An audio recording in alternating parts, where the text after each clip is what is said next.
नमस्कार दोस्तों, स्वागत है आपका हमारे YouTube चैनल जटाधारी क्लासेस में। दोस्तों हम यहाँ पे उत्तराखंड सामान्य ज्ञान की सीरीज चला रहे हैं जिसमें आपको उत्तराखंड सामान्य ज्ञान का संपूर्ण सिलेबस कंप्लीट करवाएंगे। दोस्तों आजकल मैं यहाँ पे गढ़वाल का परमार वंश आपको पढ़ा रहा हूँ।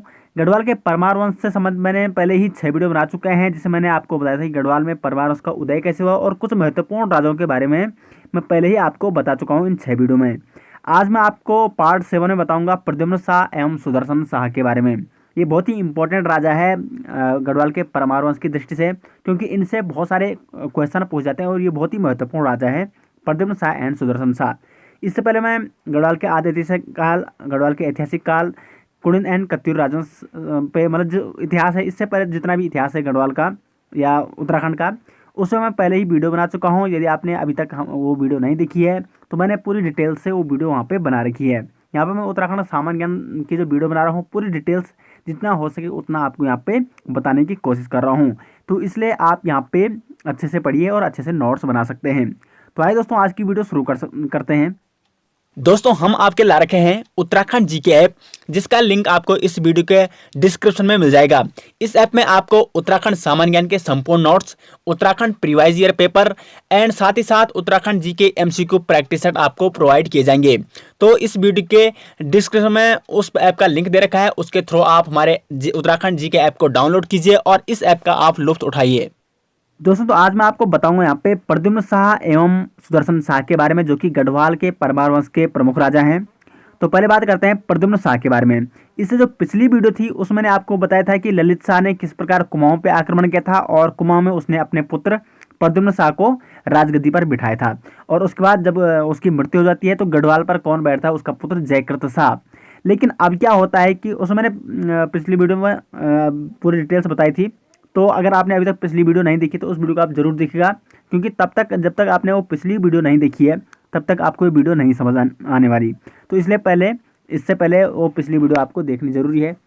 तो उसके बाद जब जयकृत शाह वहाँ पे गढ़वाल का शासक बन जाता है, फिर जयकृत शाह और प्रद्युम्न शाह के बीच युद्ध होता है, और उसके बाद क्या होता है कि फिर भी प्रद्युम्न शाह उसमें हार जाता है, लेकिन कुछ समय पश्चात जयकृत शाह की मृत्यु हो जाती है, और उसके बाद प्रद्युम्न शाह यहाँ पे गढ़वाल पे आ जाता है, कुमाऊं से गढ़वाल में आ जाता है। और प्रद्युम्न शाह का जो शासन रहता है गढ़वाल में वो रहता है 1786 से लेकर 1804 तक। जयकृत शाह की मृत्यु के बाद प्रद्युम्न शाह कुमाऊं का राज छोड़कर 1786 में गढ़वाल का शासक बन जाता है। तो 1786 में क्या करता है, कुमाऊं का, क्योंकि जो ललित शाह था उसने इसको कुमाऊं का राजा बनाया था, और फिर ये 1786 में कुमाऊं का शासन छोड़कर कहाँ का राजा बन जाता है, गढ़वाल का शासक बन जाता है, जब जयकृत शाह की मृत्यु हो जाती है। क्योंकि जयकृत शाह इसका सौतेला भाई था और ये गढ़वाल का राजा था इस टाइम, लेकिन इसकी मृत्यु होने पर यहाँ पे प्रद्युम्न शाह ने अब यहाँ पे शासन शुरू कर दिया है। दूसरा इंपॉर्टेंट फैक्ट है यहाँ पे, गढ़वाल व कुमाऊं में शासन करने वाला, ये बहुत ही महत्वपूर्ण क्वेश्चन है कि गढ़वाल और कुमाऊं में शासन करने वाला पहला शासक कौन था, तो वो था प्रद्युम्न शाह, क्योंकि इसने कुमाऊं में भी शासन किया और गढ़वाल में भी इसने शासन किया है। संपूर्ण गढ़ कुमाऊं में शासन करने वाला, ये भी क्वेश्चन पूछा है, संपूर्ण गढ़ कुमाऊं या गढ़वाल और कुमाऊं में शासन करने वाला पहला शासक तो वो कौन है, प्रद्युम्न शाह, ये आपको नोट करना है। गढ़वाल का शासक बनने पर प्रद्युम्न शाह के भाई पराक्रम शाह ने प्रद्युम्न शाह के विरुद्ध विद्रोह किया था। अब देखो, जो ललित शाह थे उसके 4 पुत्र थे, तो इनमें से जो एक पुत्र है इसका जयकृत शाह की तो मृत्यु हो गई, लेकिन जो पराक्रम शाह था, जो उसने देखा यार ये तो कुमाऊं का भी राजा था और फिर ये अब कहाँ आ गया, गढ़वाल में भी ये शासन करने लग गया, तो पराक्रम शाह ने इसका विरोध किया। अब इस विरोध की हमें जानकारी कहाँ से मिलती है, तो मोलाराम ने अपनी पुस्तक गढ़ जीता संग्राम या गणिका नाटक में पराक्रम शाह के विद्रोह का विवरण किया है। वह पराक्रम शाह को विलासी, दुराचारी एवं चरित्रहीन राजकुमार बताया है। तो मोलाराम ने अपनी जो उनकी पुस्तक क्या है, एक लेखक थे मोलाराम, गढ़वाल के लेखक हैं, उन्होंने अपनी पुस्तक गढ़जीत संग्राम में लिखा है कि जो क्या है यहाँ पे पराक्रम शाह था उसने विरोध किया था प्रद्युम्न शाह का जब वो गढ़वाल में आया था। अब जब क्या हो, जब प्रद्युम्न शाह कुमाऊं से गढ़वाल आया तो कुमाऊं का शासन तो किसी न किसी ने संभाला ही होगा। तो कुमाऊं का जो दीवान था उस टाइम कौन था, हर्षदेव जोशी, क्योंकि जो कुमाऊं में जब इसका शासन था प्रद्युम्न शाह का, तो चलती किसकी थी, वो चलती हर्षदेव जोशी, क्योंकि हर्षदेव जोशी ने ही ललित शाह को आक्रमण के लिए प्रेरित किया था कुमाऊं में। फिर जब ललित शाह ने कुमाऊं में आक्रमण किया तो उसने अपने इसी हर्षदेव जोशी के ही कहने पर ललित शाह ने प्रद्युम्न शाह को वहाँ पे शासन करने के लिए कहा था। तो फिर वहाँ पे शासन तो ये करता, ये तो नाम मात्र का शासक था, लेकिन वहाँ पे चलती किसकी थी, हर्षदेव जोशी की। तो जब प्रद्युम्न शाह गढ़वाल आ गया तो फिर कुमाऊं की सत्ता किसने संभाली, ये संभाली हर्षदेव जोशी ने। और फिर हुआ था पालीग्राम युद्ध। पालीग्राम युद्ध का हुआ था 1786 में। किस किस के बीच? हर्षदेव जोशी व मोहनचंद के बीच, क्योंकि मोहनचंद को ललित साहब ने हराया था और राजगद्दी से हटाया था। फिर क्योंकि मोहनचंद ने पहले क्या हरदेव जोशी को जेल में डाला था, फिर हर्षदेव जोशी ने ललित शाह को आमंत्रित किया था कि वो मोहनचंद को हराए। फिर ललित शाह ने मोहनचंद को हराया और हर्षदेव जोशी को जेल से छुड़ाया, और अब हर्षदेव जोशी यहाँ पे शासन करने लग गया, क्योंकि जब प्रद्युम्न शाह गढ़वाल आ गया। लेकिन फिर कौन सा युद्ध हो जाता है? पालीग्राम युद्ध। वैसे मैंने इसके बारे में पूरी डिटेल्स पिछली वीडियो में आपको बता रखी है, वहाँ से आप अगर आप उस वीडियो को देखते हो तो तब आपको अच्छा यहाँ पे समझ में आ जाएगा। तो पालीग्राम युद्ध होता है हरदेव जोशी व मोहनचंद के बीच, जिसमें मोहनचंद विजय रहा कुमाऊं के सिंहासन पर बैठ गया। तो दोबारा यहाँ पे मोहन चंद ने यहाँ पे क्या कर लिया? कुमाऊं की सत्ता को हासिल कर लिया और हरदेव जोशी को उसने हरा दिया। उसके बाद 1788 में, क्योंकि हरदेव जोशी को कुमाऊं का चाणक्य भी इसीलिए माना जाता है कि इसका जो कुमाऊं की राजनीति में वो बहुत बड़ा इसका हाथ था। ये साधारण आदमी नहीं था, मतलब ये हार मानने वाला कतई नहीं था। इसने फिर क्या किया? जब पालीग्राम युद्ध उसने हार दिया तो 1788 में फिर से हरदेव जोशी ने मोहनचंद के विरुद्ध आक्रमण कर दिया और इसमें वो विजयी रहा और इस युद्ध में उसने मोहनचंद की क्या हो गई? इस युद्ध में मृत्यु हो गई। अब यहाँ पे जब मोहनचंद की मृत्यु हो गई तो तब हरदेव जोशी ने क्या किया कि उसका एक विश्वसनीय क्या था आदमी था, उसने शिवचंद, उसका नाम था शिवचंद। तो शिवचंद को उसने यहाँ पे हरदेव जोशी ने शिवचंद को राजगद्दी पर बिठा दिया, कुमाऊं की राजगद्दी पर। अब क्या हुआ कि किसका पुत्र? मोहनचंद का पुत्र था महेंद्र चंद। अब उसने अपनी पिता की मौत का बदला तो लेना ही था। फिर महेंद्र चंद और शिवचंद के बीच युद्ध हुआ, जिसमें शिवचंद हार गया हुआ। कुमाऊं के सिंहासन पर दोबारा कौन बैठ गया? मोहनचंद का पुत्र महेंद्र चंद। और यही महेंद्र चंद जो कि कुमाऊं का अंतिम शासक माना जाता है इसको, क्योंकि जब महेंद्र चंद ने शिवचंद किसका शासक था, मतलब किसने बनाया था? हर्षदेव जोशी ने इसको शासक बनाया था। तो शिवचंद हार गया, यानी हर्षदेव जोशी यहाँ पे युद्ध में हार गया। तो जब हरदेव जोशी और शिवचंद हार गए तो महेंद्र चंद ने यहाँ पे कुमाऊं की सत्ता संभाली। फिर हर्षदेव जोशी ने क्या किया कि गोरखाओं को प्रेरित किया या आमंत्रित किया कि वो कुमाऊं पर आक्रमण करे। तो 1790 में हर्षदेव जोशी के निमंत्रण पर गोरखाओं ने हवालाबाग युद्ध में महेंद्र सिंह को हराकर कुमाऊं की सत्ता पर अधिकार कर लिया और इस प्रकार कुमाऊं में चंद्रवंश का अंत हो गया। तो इस प्रकार यहाँ पे जो महेंद्र सिंह था या महेंद्र चंद था वो कुमाऊं में चंद्रवंश का अंतिम संस्थापक था। तो यहाँ पे वैसे मैं गढ़वाल के बारे में पढ़ा रहा हूँ, लेकिन यहाँ पे कुमाऊं के बारे में थोड़ा यहाँ पे जानकारी आपको देनी चाहिए थी, क्योंकि जो प्रद्युम्न शाह वो गढ़वाल और कुमाऊं दोनों से संबंधित था। तो इस प्रकार यहाँ पे कुमाऊं में क्या है? कुमाऊं में चंद्रवंश की सत्ता खत्म हुई और कुमाऊं में गोरखाओं का शासन हो गया। अब क्या हो गया? अब जब गोरखा थे तो उन्होंने 1790 में जब कुमाऊं को जीत लिया तो 1791 में उन्होंने गढ़वाल पर प्रथम गोरखा युद्ध, जिसे लंगूरगढ़ युद्ध के नाम से भी जाना जाता है, 1791 में इस टाइम प्रद्युम्न शाह का शासन था। तो यहाँ पे इस युद्ध में क्या हुआ कि जो प्रथम गोरखा युद्ध है, जो जिसे लंगूरगढ़ युद्ध के नाम से भी जाना जाता है, इस युद्ध में क्या हुआ कि गोरखा जीत गए। लेकिन फिर उन्होंने क्या किया? फिर गोरखाओं पे क्या हुआ कि चीन ने तब तक आक्रमण कर दिया और इस आक्रमण की वजह से उन्होंने गढ़वाल को मतलब गढ़वाल पर शासन करना उचित नहीं समझा और गढ़वाल के राजा से कुछ उन्होंने क्या लिया कि एक संधि की और उससे कुछ पैसे मांगे और फिर उन्होंने कहा कि हम गढ़वाल पे कभी आक्रमण नहीं करेंगे। और वो कहाँ थे? उन्होंने कुमाऊं में तो शासन किया, लेकिन वो नेपाल चले गए थे क्योंकि वहाँ पे चीन ने आक्रमण कर दिया था।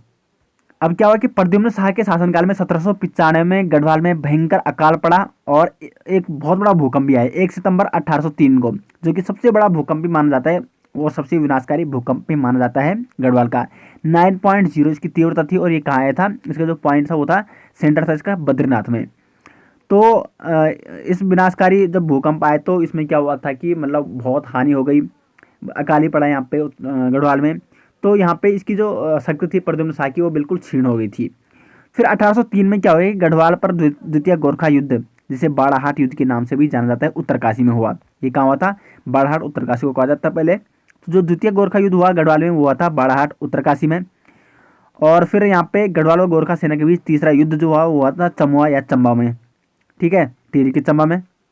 और फिर अंतिम युद्ध जो हुआ गोरखाओं और गढ़वाल के बीच, क्योंकि इतने युद्ध ये लड़ चुका था प्रद्युम्न शाह और यहाँ पे वैसे ही यहाँ पे अकाल और भूकंप के कारण वैसे ही उसकी शक्ति काफ़ी क्षीण हो चुकी थी और उसने कई तरह के उधार लेकर फिर सेना एकत्रित की और अंतिम युद्ध की ओर बढ़ा प्रद्युम्न शाह 14 मई 1804 में खुड़बड़ा नामक मैदान में, जो कि देहरादून में है। गोरखा सेना व गढ़वाल सेना फिर एक बार आमने सामने थी। इस युद्ध में गढ़वाल शासक प्रद्युम्न शाह वीर गति को प्राप्त हो गए और इस युद्ध के पश्चात संपूर्ण गढ़वाल में गढ़वाल और कुमाऊं में क्या हो गया, या संपूर्ण उत्तराखंड में हम कह सकते हैं गोरखाओं का शासन स्थापित हो गया। क्योंकि इस युद्ध में इसलिए हारा हुआ 1804 में जो खुड़बड़ा नामक मैदान में युद्ध हुआ, क्योंकि उसके पास ज़्यादा ना तो सैन्य शक्ति थी प्रद्युम्न शाह के बाद, न उसके पास इतने पैसे थे कि वो कुछ हथियार खरीद सके, क्योंकि भयंकर अकाल और भयंकर भूकंप के कारण उसकी शक्ति क्षीण हो चुकी थी। तो इस प्रकार यहाँ पे वो युद्ध हार गया था और फिर उसको क्या हुआ, वीरगति को प्राप्त हो गया था। गढ़वाल और कुमाऊं पर गोरखा शासन स्थापित हो गया। उसके बाद गोरखाओं से लड़ाई लड़ने के लिए प्रद्युम्न शाह ने अपना राज सिंहासन सहारनपुर में भेजा था। ये भी कई बार क्वेश्चन पूछा जाता है कि किस शासक ने गोरखाओं से युद्ध लड़ने के लिए अपना राज सिंहासन तक भेज दिया। मतलब इतना अकाल पड़ गया था, इतने पैसों की तंगी छा गई थी यहाँ पे कि उसको अपना राज सिंहासन तक भेजना पड़ा युद्ध करने के लिए। श्री डबराल ने प्रद्युम्न शाह के शासनकाल को कुशासन एवं निर्धनता की खो में डूबा हुआ बताया। श्री डबराल जो कि एक लेखक हैं, उन्होंने बताया कि जो प्रद्युम्न शाह है उसका शासनकाल कैसा रहा, कुशासन और निर्धनता का रहा। ठीक है, तो ये आपको नोट करना है। अब बढ़ते हम सुदर्शन शाह के बारे में। ठीक है, तो अभी तक मैंने आपको बताया था कि प्रद्युम्न शाह ने किस प्रकार यहाँ पे युद्ध किया और किस प्रकार वो मारा गया खुड़बड़ा नामक मैदान में। अब उसका पुत्र हुआ यहाँ पे सुदर्शन शाह। तो सुदर्शन शाह का जो शासनकाल रहा 1815 से 1859 में पश्चिम राज था। अब यहाँ पे 1804 में तो गोरखाओं ने यहाँ पे शासन कर दिया। फिर सुदर्शन शाह कई सालों तक, मतलब 1804 से 1815 तक वो हरिद्वार रहा और उसने सोचा कि किस प्रकार यहाँ पे गोरखाओं से सत्ता हासिल की जाए। तो उसने वहाँ पे अंग्रेजों से अब संधि कर ली। सुदर्शन शाह गढ़वाल में पंवार वंश का 55वां राजा था। सुदर्शन शाह टिहरी रियासत के प्रथम शासक थे, क्योंकि इसने अंग्रेजों से संधि की और अंग्रेजों ने गोरखाओं को हराया और फिर क्या हुआ कि सुदर्शन शाह को उन्होंने सत्ता दी। लेकिन सुदर्शन शाह से उन्होंने कुछ रुपए मांगे जिसको वो दे नहीं सका और इस कारण अंग्रेजों ने उत्तराखंड का जो क्या था पूर्वी हिस्सा था उस पर अधिकार कर लिया। इसलिए इसको यहाँ पे श्रीनगर से अपनी राजधानी कहाँ स्थानांतरित करनी पड़ी, टिहरी स्थानांतरित करनी पड़ी। तो टिहरी रियासत का प्रथम राजा कहा जाता है सुदर्शन शाह को। और टिहरी में सबसे पहले किसने राजधानी बनाई, तो वो भी बनाई थी सुदर्शन शाह ने। सुदर्शन शाह के शासनकाल में गढ़वाल का विभाजन 1815 में हुआ व इसने राजधानी श्रीनगर से टिहरी स्थानांतरित की। तो ये इंपॉर्टेंट क्वेश्चन है कि किसके शासनकाल में गढ़वाल का विभाजन हुआ, तो वो हुआ था सुदर्शन शाह के शासनकाल में। खलंगा का युद्ध हुआ था 1814 में। अभी देखो, अभी तक सुदर्शन शाह 1815 में शासन बना, ठीक है। 1814 में इसने क्या किया, अंग्रेजों से मदद मांगी। तो उसके बाद खलंगा का युद्ध हुआ गोरखाओं और अंग्रेजों के मध्य, यह आपको नोट करना है, जिसमें कर्नल निकोलस और कर्नल गार्डनर ने अप्रैल 1815 में कुमाऊं के अल्मोड़ा को तथा जनरल ऑक्टर लोनी ने 15 मई 1815 को वीर गोरखा सरदार अमर सिंह थापा से मलाव का किला जीत लिया था। तो यहाँ पे अंग्रेज सेना ने यहाँ पे गोरखाओं को हरा दिया और फिर क्या हुआ कि इनकी गोरखाओं से संधि हुई, अंग्रेजों की संगोली की संधि, जिसमें कहा गया था कि देखो संगोली की संधि हुई थी 1815 में। कई बार क्वेश्चन पूछ जाता है। गोरखाओं व अंग्रेजों की मध्य संधि हुई। गोरखाओं ने अपनी दक्षिणी सीमा के किनारे की निचली भूमि से अपना दावा छोड़ना स्वीकार किया। जो गोरखा क्या नेपाल है उसका दक्षिणी हिस्सा कौन है, उत्तराखंड है। तो उन्होंने जो मतलब उत्तराखंड में जो भी शासन किया था या कुछ अदर हिस्सों में, इंडिया के अदर हिस्सों में शासन किया था, वहाँ से अपना दावा छोड़ दिया। गढ़वाल और कुमाऊं के जिले अंग्रेजों को सौंप दिए, क्योंकि यहाँ पे इन्होंने गढ़वाल और कुमाऊं उन्होंने शासन किया था, मतलब अधिकार में लिए थे गोरखाओं ने। तो फिर उन्होंने अंग्रेजों के कहने पर वो या संगोली की संधि के अनुसार इन मतलब गढ़वाल और कुमाऊं को वहाँ पे छोड़ दिया था। गोरखे सिक्किम से हट गए तथा काठमांडू में एक ब्रिटिश रेजिमेंट रखना स्वीकार किया। तो ये इस संधि के मुख्य पॉइंट थे। अब क्या हुआ कि गोरखाओं को ब्रिटिश सेना में भर्ती करने पर भी सहमति हुई, ठीक है। ये भी इसका बहुत महत्वपूर्ण पॉइंट है संगोली की संधि का। फिर जब क्या हुआ कि गोरखा यहाँ से चले गए थे तो फिर सुदर्शन शाह को राजा बनना था, लेकिन क्या हुआ कि श्रीनगर में तो उसने राजधानी बना न सकी, क्योंकि वहाँ पे क्या हुआ, अंग्रेजों ने उससे कुछ पैसे मांगे और उनको दे ना सका, क्योंकि अंग्रेजों ने कहा कि हमारा युद्ध में काफ़ी नुकसान हुआ और हमें उसकी भरपाई चाहिए। तो सुदर्शन शाह के पास कुछ था नहीं उससे पहले, क्योंकि राजा तो था नहीं उससे पहले।